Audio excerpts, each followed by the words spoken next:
Cet épisode a été réalisé en collaboration avec la Réunion des musées métropolitains Rouen-Normandie. Sens de la visite, le podcast qui écoute vos histoires de l'art.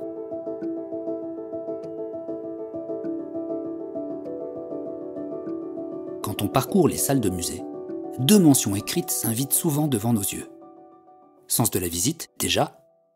Et puis il y a aussi prière de ne pas toucher. Toujours placé à côté des œuvres pour les protéger des possibles gestes inconsidérés. Mais ça reste malgré tout l'expression d'un interdit pour le public dans cet espace de liberté qu'est le musée. Eh bien, dans cet épisode, on va littéralement le faire sauter, cet interdit, puisque nous allons visiter une expo qui s'appelle « L'art et la matière, prière de toucher », justement, organisée au musée des Beaux-Arts de Rouen jusqu'au 18 septembre 2022. Mais prière de toucher quoi, d'ailleurs ? Alors, pas des sculptures originales, bien sûr, mais des reproductions, précises, réalisées grâce à la technologie actuelle qui permet de s'approcher au plus près des finitions, des dimensions et des textures d'une sculpture. L'exposition bouleverse totalement les codes de la visite, car elle permet au public, dans un parcours qu'on peut faire les yeux ouverts ou fermés, de toucher avec les mains une dizaine de reproductions de chefs-d'œuvre de l'histoire de la sculpture, qui vont de l'Antiquité à nos jours et qui sont regroupés sous le thème de la figure humaine. Une fois l'expo commencée, on s'autorise enfin ce qu'on a souvent rêvé de faire devant une sculpture. Poser ses mains dessus, suivre une forme, une courbe, s'arrêter sur les détails d'un visage et sentir la matière, le chaud ou le froid, dans la paume de la main ou sur le bout des doigts. Si cette exposition est accessible à toutes et à tous, enfants, adultes, elle s'adresse aussi évidemment, en raison du sens qui est sollicité, aux personnes en situation de handicap visuel. Face aux œuvres, avec ses mains, on est tous sur un pied d'égalité. Si cette exposition a pu voir le jour, c'est grâce à la collaboration de 5 musées des Beaux-Arts français, Lyon, Rouen, Lille, Nantes et Bordeaux, en ajoutant le musée Fabre de Montpellier, initiateur du projet, qui se sont tous regroupés pour mettre en commun des pièces de leur collection à reproduire, et pour faire voyager ensuite cette expo dans les villes respectives.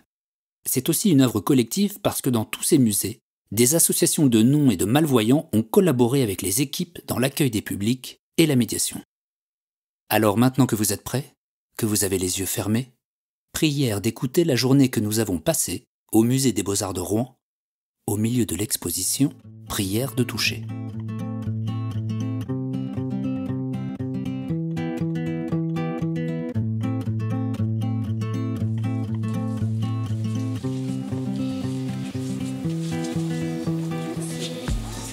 Pour les audioguides, à côté des œuvres, vous avez des pancartes et vous avez les numéros d'inscrits dessus. Donc vous rentrez, vous appuyez sur le bouton du milieu. N'hésitez pas aussi à faire tourner les œuvres, ils sont sur des plateaux rotatifs, donc vous pouvez les adapter à votre façon de toucher. Donc première salle découverte, vous avez des extraits de matériaux, des morceaux de matériaux marbre, bois. Et vous avez les deux premières œuvres à voir, dont une qui est derrière un rideau pour vous familiariser. Et après, la deuxième salle, c'est vraiment les œuvres en elles-mêmes à toucher. D'accord. Bonne visite. Merci. Merci.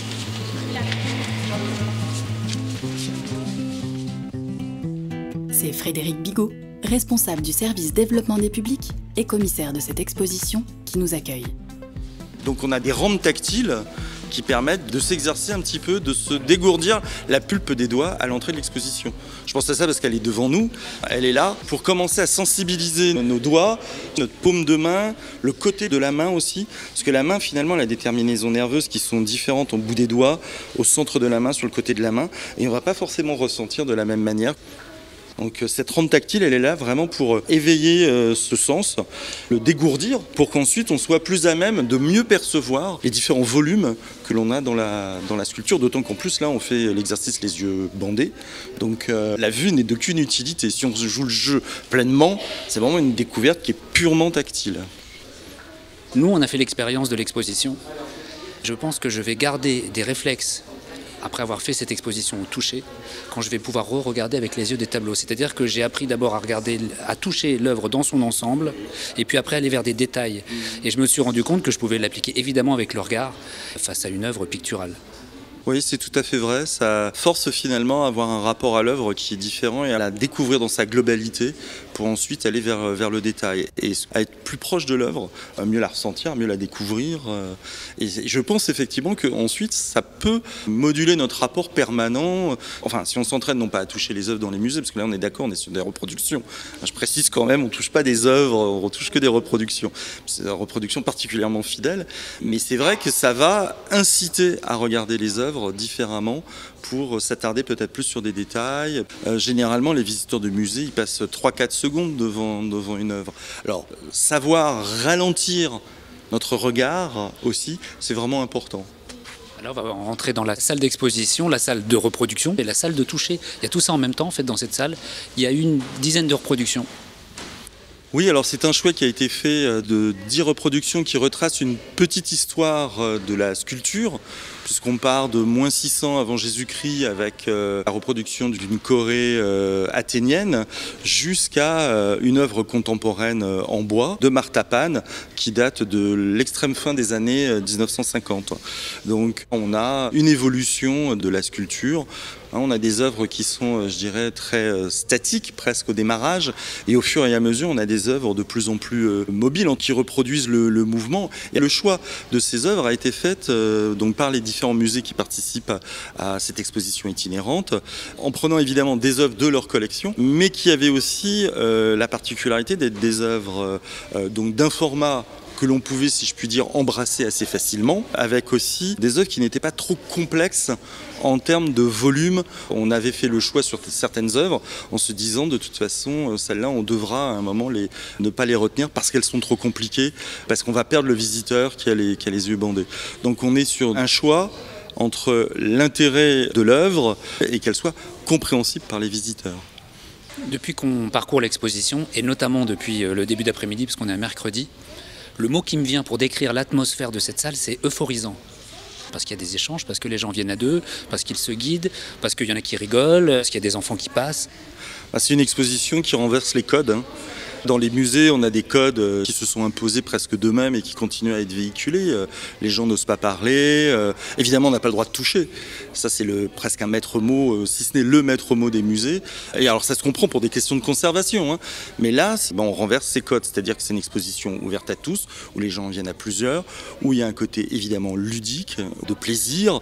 Qui n'a pas rêvé dans un musée de toucher une sculpture et même sentir le grain, la matière, voilà. Là, ici, il y a une envie, en tout cas, des gens qui viennent et qui reviennent, puisque beaucoup reviennent aussi, pour expérimenter. Et elle invite à une découverte différente et à une discussion.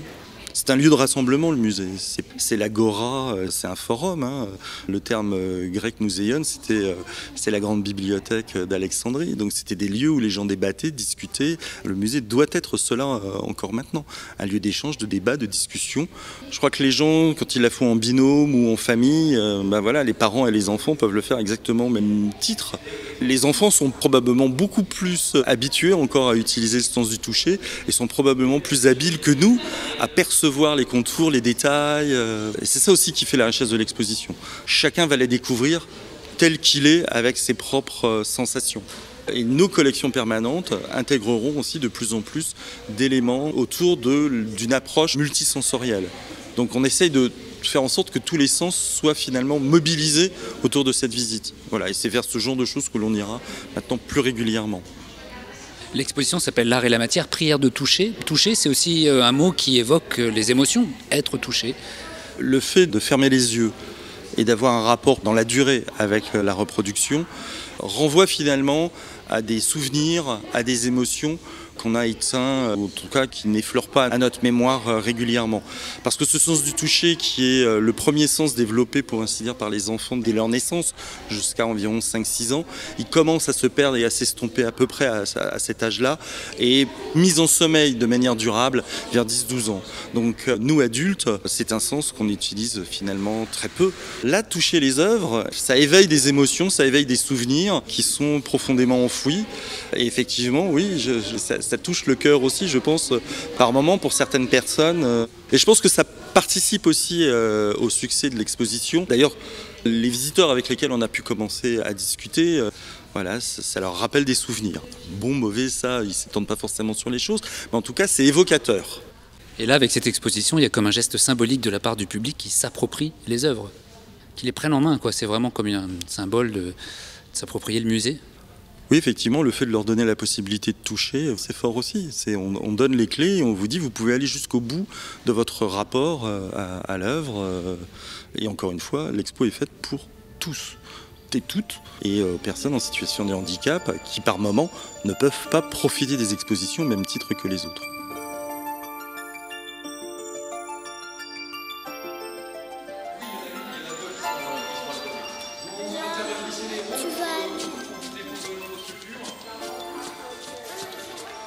Un des médiateurs du musée, Olivier, fait découvrir l'expo à un groupe d'enfants. Alors, ça peut être quoi? Là, ça c'est un visage. J'ai senti qu'il y avait un nez à un endroit. Il est où le Là. visage? Là. Il y a un nez, ok. Là, il y a un nez, là, il y a un œil, là, il y a un autre œil, et là, il y a une bouche. Donc là, c'était quoi ce que tu as touché là? Une tête. Une tête. Et le reste, c'est quoi? Bah, je pense qu'il y a un corps. Il y a tout un corps. Habillé ou pas habillé? Sûrement habillé. Sûrement habillé, oui, effectivement, tu as raison. Hein. Dans quelle position est le personnage d'après toi? Debout. Difficile à dire hein, quand on voit pas. Hein. Là, on va dire que ça, c'est un accoudoir. Il y a un accoudoir, oui, bien. Donc s'il y a un accoudoir, il est assis sur quoi? Sur un Le fauteuil. personnage. Sur un fauteuil. Bah, tu vois, pas mal, franchement. Mesdemoiselles, vous retirez les masques ou vous venez, s'il vous plaît? J'ai trouvé celui-là et celui-là. Les deux, et elle a trouvé la tête là-bas. Mesdemoiselles, approchez, s'il vous plaît. Mademoiselle. Alors, pour la tête de Bourdelle, qui est-ce qui avait compris que c'était une tête? Comment t'as compris que c'était une tête? Bah, j'ai senti un peu les cheveux. Ok. J'ai aussi senti le visage. D'accord. Et dans le visage, t'as compris quoi? Bah, j'ai compris qu'il y avait des yeux, D'accord. un nez, une bouche, et j'ai senti un petit bout d'un cou D'accord. ici. Donc en sculpture, ce qu'on appelle une tête. Ce qui n'est pas évident parce que ce n'est pas un volume énorme, hein. C'est simplement des petits traits un peu ondulés qui permettent de comprendre que c'est une chevelure. Quand on le voit, on comprend immédiatement, mais quand on touche, il y a plein de gens qui ne comprennent pas du tout la sculpture là, par exemple. Hein. Ça, l'original est au musée des Beaux-Arts de Lyon, hein. C'est une sculpture grecque. On doit être, je sais pas, 6e siècle avant Jésus-Christ. Hein. Et plein de gens ne comprennent pas du tout ce qu'ils touchent, parce que comme il y a un fragment qui manque, puis là, vous voyez, la personne tient un oiseau, mais l'oiseau, la tête a disparu, hein, et c'est une copie très fidèle, hein, exactement à la même échelle. Hein. Et pourtant, quand on regarde, ça paraît simple, et quand on touche, ben, on perd un sens essentiel, et là, d'un seul coup, on a du mal à s'y retrouver. Hein. On va faire maintenant ceux qui ont été aveuglés, vous devenez conductrice. Celles qui ont été aveuglées, vous devenez conductrice, et puis vous changez de rôle. D'accord? Oui, mais elle, moi j'ai deviné deux choses et elle une chose. Ah ben, prenez-en une autre alors, sculpture. Bon, bah, c'est moi qui vais toucher. Ah, c'est uniquement dans cette salle-là, mais il y a 1, 2, 3, 4, 5, 6, 7, 8, 9.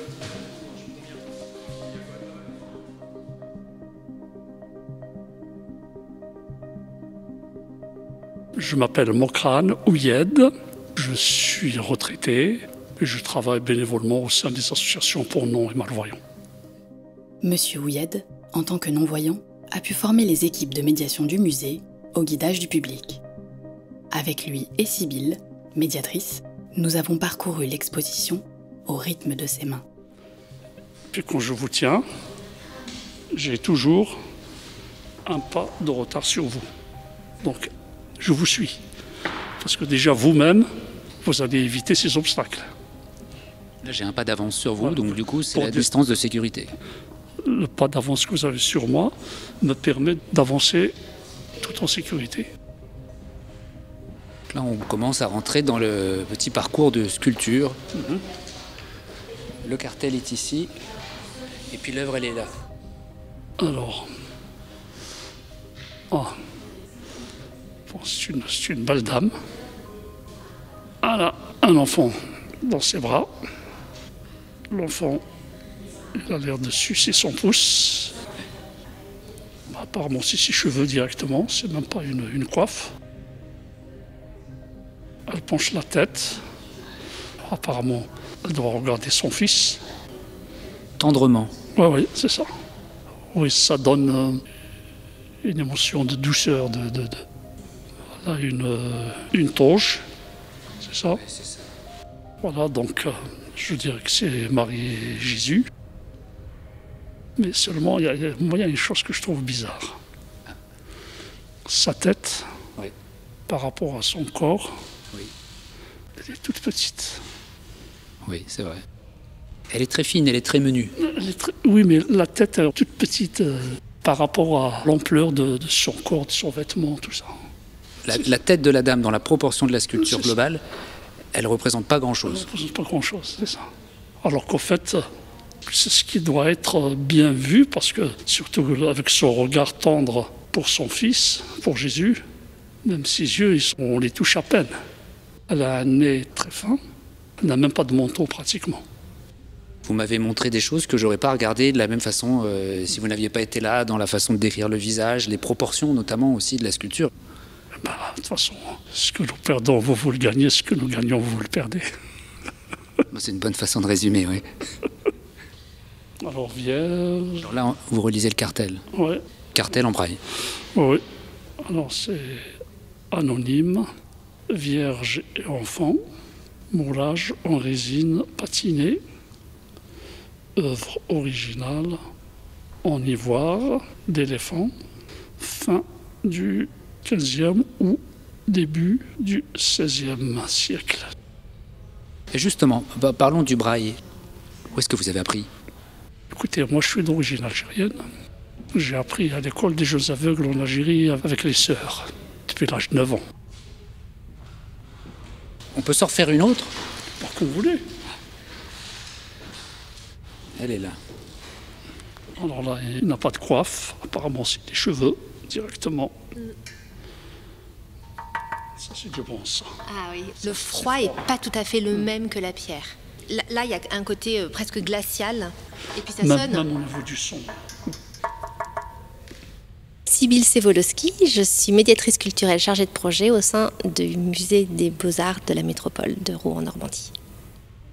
Il a les yeux écarquillés, bien ouverts.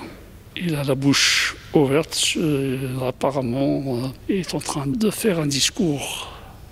Il est en train de crier, parler très fort, à haute voix. Mais c'est ça qui est étonnant, c'est qu'on peut aussi sentir l'émotion à partir des formes. Tout à l'heure, vous avez parlé de la douceur du visage de la Vierge, de la tendresse du visage de la Vierge. La tendresse, c'est pas une forme, mais c'est tout un faisceau de petits indices, de finesse, d'inclinaison de la tête, qu'on rassemble et qu'on n'est pas obligé de voir, qu'on peut sentir pour la comprendre. Je vous ai entendu dire tout à l'heure, vous me faites voir des choses que je n'avais pas vues. Voilà, c'est ça, on devient sensible à des petits signes, à des petits indices en fait. On comprend qu'il est en train de parler très fort, qu'il veut se faire entendre.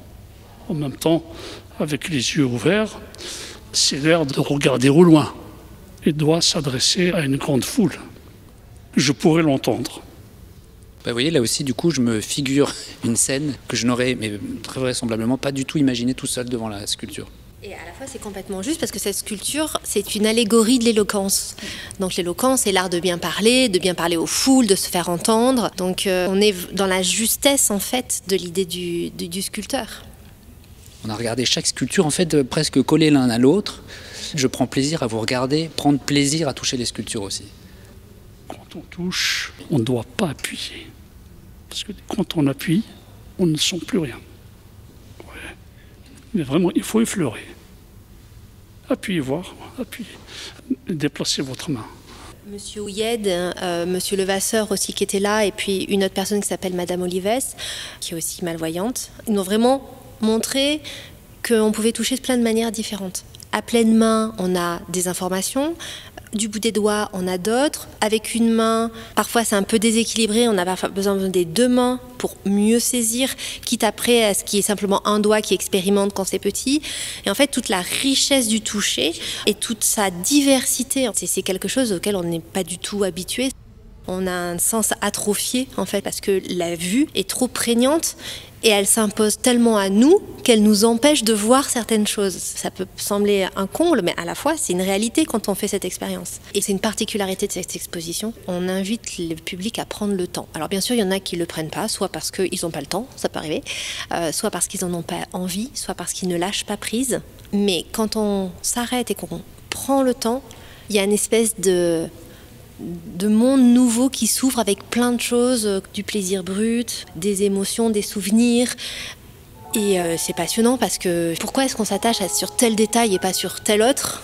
Et ça, c'est toujours une richesse humaine. Moi, je savoure ça parce que chacun est différent et c'est cet échange-là en fait qui enrichit. Donc c'est que du bonheur.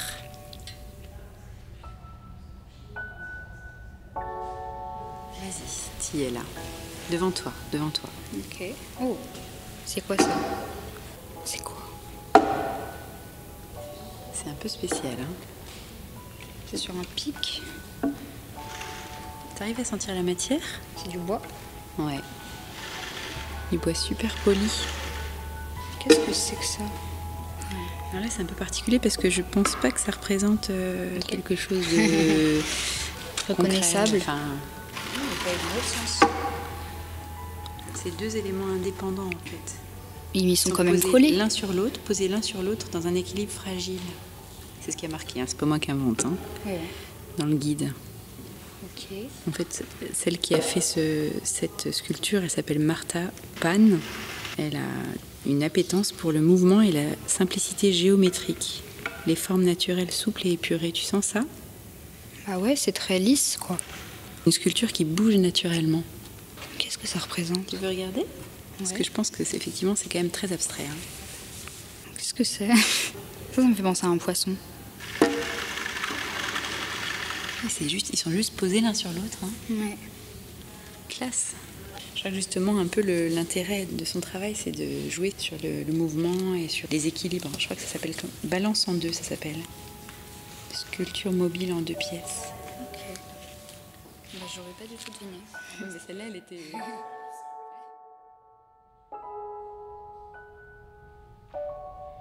Dans notre travail de médiation dans les services des publics, il y a quand même quelque chose qui nous tient beaucoup à cœur, c'est d'essayer de faire partager les musées et de lutter contre ce préjugé que les musées ne sont que pour certains et certaines classes de la société et que certains n'y ont pas leur place. Ça, c'est quelque chose qui nous fait vraiment bondir parce que c'est faux en fait. Alors, en tout cas, c'est comme ça que nous, on le vit. Mais s'ils ressentent ça, c'est bien qu'il y a des barrages. Et tout notre travail, c'est de lever ces barrages, de lever ces freins. Et en donnant accès à des œuvres par cette manière sensible et tactile, on met tout le monde sur un pied d'égalité.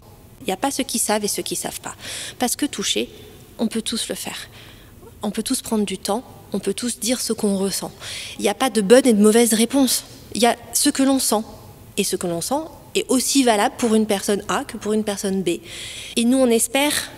que cette expérience puisse se prolonger au-delà de l'exposition, qu'on puisse garder, alors pas forcément ces dispositifs qui vont partir dans l'itinérance, mais qu'on puisse garder cette expérience pour l'importer dans nos collections, et que les gens qui sont déjà rentrés une fois, ils viennent une deuxième fois. Mais ça veut dire que la deuxième fois, il faut qu'ils se sentent aussi accueillis que la première fois. Donc tout ça, c'est vraiment notre travail, notre préoccupation. Parce que tout le monde a le droit de dire, ne serait-ce que j'aime, j'aime pas. Et en fait, à partir du moment où quelqu'un va commencer à dire j'ai pas d'émotion parce que le personnage ne me regarde pas, parce que c'est ennuyeux, les formes sont simples, voilà. Et ça y est, là, on est en train de parler et on est en train de construire la vie de la personne, le sentiment, le ressenti de la personne face à une œuvre. Donc, tout de suite, on lève en fait ce frein. Moi, j'aimerais que nos musées soient visités par tout le monde tout le temps. Et ils sont gratuits et parce qu'on ne veut pas que l'aspect financier soit un frein au sein de la métropole et qu'on peut venir 5 minutes dans un musée et repartir. On n'est pas obligé de venir passer 2 heures ennuyantes. On peut venir passer 5 minutes à voir un truc qui nous plaît ou qui ne nous plaît pas, puis on ressort. Voilà, c'est en faire un lieu de vie, de lieu de passage et lieu d'échange. Voilà, on s'arrête et puis on dit à son voisin vous aimez ce tableau parce que vous êtes depuis longtemps devant et puis moi je l'aime pas. Cette sculpture là, vous l'avez aimé, M. Ouyed, parce que moi Et donc c'est là que c'est intéressant l'échange en fait. Vous avez dit, ça fait longtemps qu'on n'était pas proches comme ça. Et je pense aussi qu'on a besoin d'échanges après 2 ans un peu catastrophiques là, où on a été privé de beaucoup de relations humaines, de beaucoup d'échanges, de beaucoup de sensations physiques. Là c'est l'occasion aussi de se reconnecter en fait. Pour des gens qui ne sont jamais venus dans cette expo, est-ce que vous pourriez nous donner une bonne raison de venir ici, visiter l'expo, prière de toucher? La raison, c'est que ces gens-là qui se rendent compte ce que nous ressentons en tant que non et malvoyants. Vraiment les amener dans notre monde.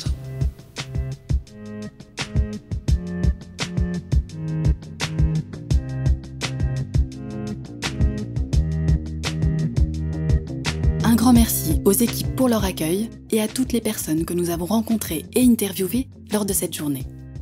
L'exposition L'art et la matière, prière de toucher est à visiter jusqu'au 18 septembre 2022 au Musée des Beaux-Arts de Rouen, puis à Lille, Bordeaux et Nantes.